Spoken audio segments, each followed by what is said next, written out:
Bueno, la anécdota de hoy sufrió, bueno, no pasó, un 3 de mayo del año 326, y es que Helena, la mamá de Tino, más conocido como Constantino, cuando creció y se convirtió en el primer emperador romano cristiano, pues ella andaba por Jerusalén dirigiendo unas excavaciones. Sabía que por allí había enterrado el famoso Jesucristo, ¿no? El crucificado. Buscaba el sepulcro porque, bueno, dedujo Helena, a ver, él no estará porque ya sabemos todos que al tercer día se levantó y se largó. Pero, ¿y si está todo lo demás? Bueno, oigan, y estaban todos. Helena desarrolló una frenética actividad rastreadora y localizó el sepulcro, vacío por supuesto, la cruz, la corona de espinas, los tres clavos, y luego ya pilló un vicio con eso de la arqueología bíblica. También encontró los huesos de un par de santos y los restos completos de los Reyes Magos. De los tres. Arrancaba así uno de los negocios más bollantes y estrafalarios de la Edad Media, que era el tráfico de reliquias. Lo de la señora Helena de Constantinopla, elevada luego a los altares como Santa Helena, encontrar a la cruz y todos los avíos de la crucifixión es un relato que salió de la pluma de Rufino de Aquilea, ¿no? Un extraordinario guionista que escribió la primera historia de la Iglesia. Fue cuando por primera vez apareció mencionada la señora madre del emperador buscando y encontrando todo el habido y por haber. Ella no encontró nada, por supuesto. Todo era una maniobra propagandística porque había que reforzar el reciente imperio romano cristiano que acababa de inaugurar Constantino el Grande.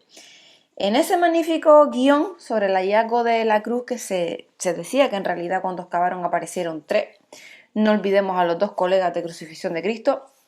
Si mataron a los tres en tres cruces, no sería creíble que aparecieran solo una. Ajá, pero bueno, entonces de las tres que hallaron, ¿cómo supieron cuál era la buena? Fácil. Tú te ponías malo y te arrimabas a las tres cruces. La que te curaba era la guay, o sea, la Veracruz. Y así se identificó la verdadera cruz de Cristo. Una vez clasificada e identificada, Helena ordenó dividirla en tres partes. Una la dejó en Jerusalén, la otra la envió a Constantinopla y a Roma envió el tercero de los trozos. Y luego ya, qué decir que pues que no sepan, ¿no? Pues que se le fue de la pinza haciendo ya cachitos, ¿no? Hay trozos de la cruz, los famosos lignum crucis por todo el mundo católico. Vamos, que no hay provincia en España en la que al menos 2 o 3 pueblos no tengan una astilla de la cruz de Cristo, de la auténtica, por supuestísimo. Así que tenemos que creer al famoso teólogo francés Juan Calvino, un cristiano convencido, cuando a mediados del siglo XVI escribió su Tratado de las Reliquias. Él dijo, así textualmente, si quisiéramos recoger todo lo que se ha encontrado de la cruz de Cristo, habría suficiente para cargar un gran barco. El Evangelio atestigua que la cruz podía ser soportada por un hombre. Qué desfachatez llenar la tierra de tal cantidad de fragmentos de madera que 300 hombres no podrían transportar. Y eso sin perder, esto lo dijo el señor Juan Calvino, ¿vale? Bueno, y eso sin perder de vista el fraude de los clavos, porque se supone que solo eran tres, pero si se juntaran todos daríamos para instalar una ferretería. Y bueno, si nos remitimos también a los primeros textos cristianos sobre su destino, se asegura que Santa Elena mandó fundir uno de los clavos para hacer el casco a su hijo, que otro lo usó el propio emperador para convertirlo en freno para su caballo, y que el tercero lo lanzó Constantino al Adriático para detener una tormenta. A ver, se mire por donde se mire, lamentable los tres destinos tontos de los tres clavos de Cristo. Pero bueno, no se alarmen los fieles que hay más clavos. Será por clavos el final. Carlomagno se fundió uno y se lo puso por dentro de su corona. Hay otro más en Roma y otro en el Palacio Real de Madrid. Otros cientos más repartidos por distintas iglesias, conventos, monasterios del mundo. Y bueno, pues por supuesto alguno que otro más en algún punto del universo conocido. La iglesia, pues sí, justifica tan desmesurada cantidad, diciendo que al margen de los tres clavos principales, en la cruz había muchos más, ¿no? Todos los necesarios para construirla, para ensamblarla. Y bueno, pues Santa Elena debió encontrarlos todos todísimos. Lo de la corona de espinas, vamos mejor a dejarlo estar, porque sería cansino relatar los miles y miles y miles y milísimos de sitios que aseguran tener pinchitos auténticos de la corona que presuntamente lució Jesucristo, porque con este tema, como bien diría Mariano Rajoy, todo presunto. La pregunta es cuándo empezó a írsele de la mano con esto del trapicheo de reliquias y bueno, que fue en la Edad Media, esa época oscura en la que la iglesia empezó a tomar fuerza y en la que era muy fácil meter el miedo en el cuerpo de los fieles con el infierno, ¿no? Con el fin del mundo, con los castigos divinos. ¿Por qué? ¿Qué les podía salvar de todos los males, de la peste, de las tentaciones, de que el diablo se les metiera en casa? Bueno, pues era rezar, rezar, rezar y rezar. Y además de venerar restos de los santos. Los fieles que adoraran o consiguieran tocar alguna reliquia sagrada serían agraciados a su vez con la protección que brindaba el santo ese en cuestión.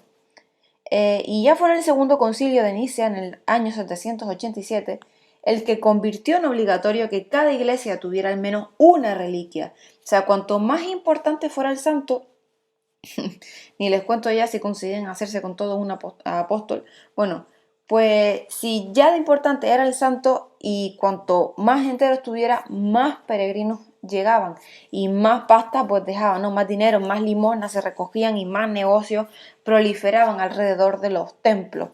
La gente esperaban efectos mágicos y peregrinaban cientos de kilómetros para llegar hasta el fémur o pues el cráneo de tal o de cual santo o hasta el pellejo o la costilla de tal o cual santa, ¿no?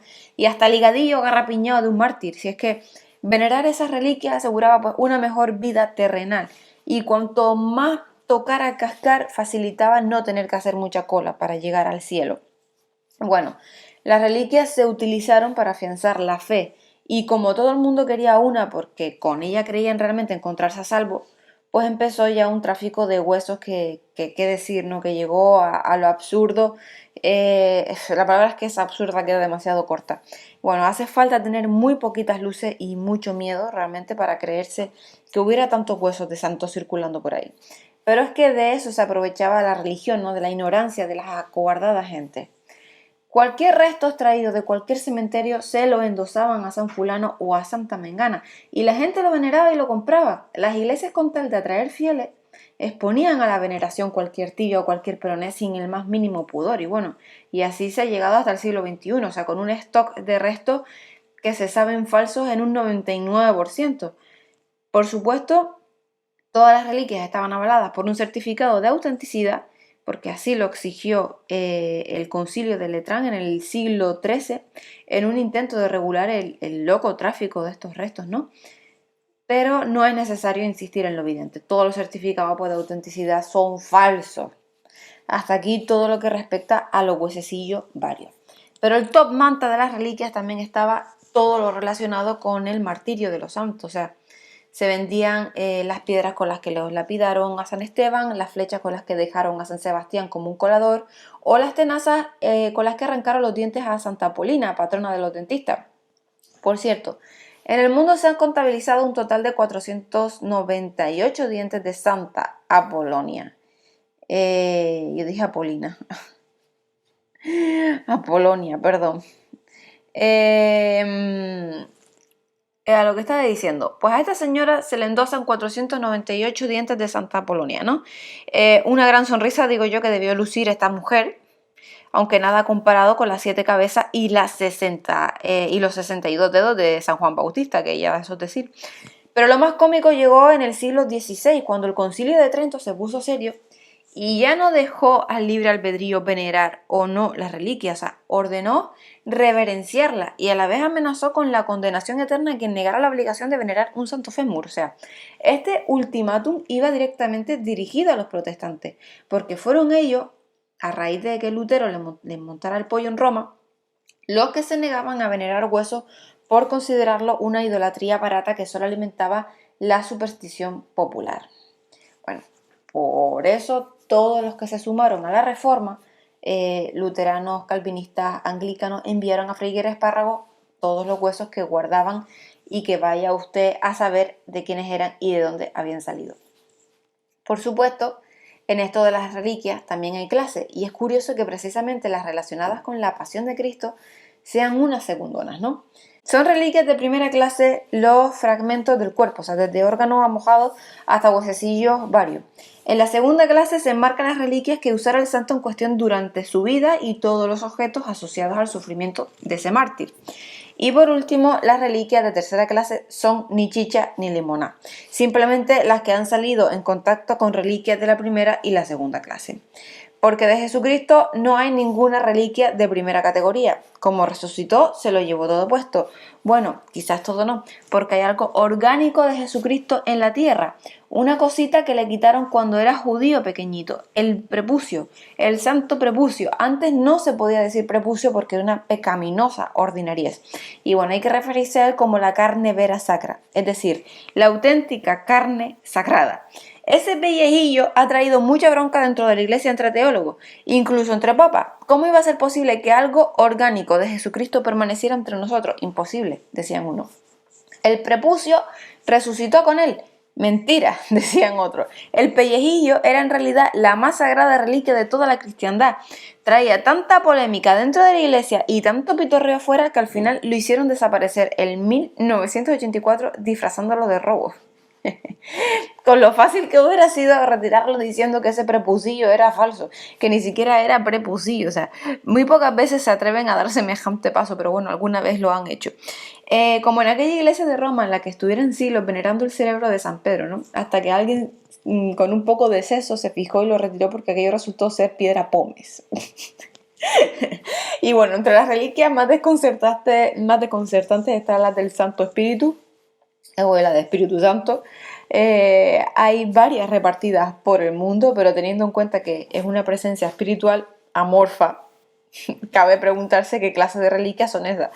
Pues teniendo en cuenta que la iconografía cristiana representa al Espíritu Santo en forma de paloma, pues ¿cuáles podrían ser? Pues plumas, y algunos templos por vergüenza ya las han retirado, como por ejemplo la Catedral Católica de Maguncia en Alemania, que hasta bien entrado el siglo XX mostraba para la veneración 2 plumas y un huevo de Espíritu Santo.